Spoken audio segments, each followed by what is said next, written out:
Hair maturation എന്നുള്ളത് നിങ്ങൾ എപ്പോഴെങ്കിലും കേട്ടിട്ടുണ്ടോ?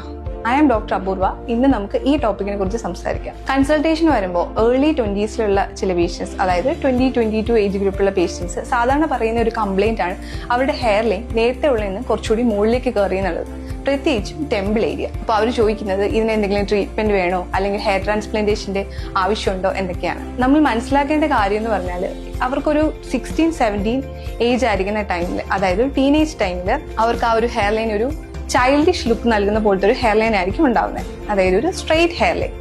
അവരുടെ ഏജ് കൂടുന്നതനുസരിച്ച്, അതായത് ഒരു അഡൾട്ട്ഹുഡിലേക്ക് അവർ കടക്കുമ്പോൾ ഈ ഹെയർ ലൈൻ ടെമ്പിൾ ഏരിയയിൽ പ്രത്യേകിച്ചും കുറച്ച് മുകളിലേക്ക് കയറാനായിട്ട് തുടങ്ങും. അപ്പോൾ ആ ഒരു സ്ട്രെയിറ്റ് ഹെയർ ലൈൻ ഒരു എം ഷേപ്പിലേക്ക് മാറിയിട്ടുണ്ടാവും. ഫ്രണ്ടിലായിട്ട് ഒരു വിഡോസ് പീക്കും ഫോം ചെയ്യും. അപ്പോൾ ഇതൊരു ഏജിങ്ങിന്റെ ഭാഗമായിട്ടുണ്ടാവുന്ന ഒരു നാച്ചുറൽ പ്രോസസ്സ് മാത്രമാണ്.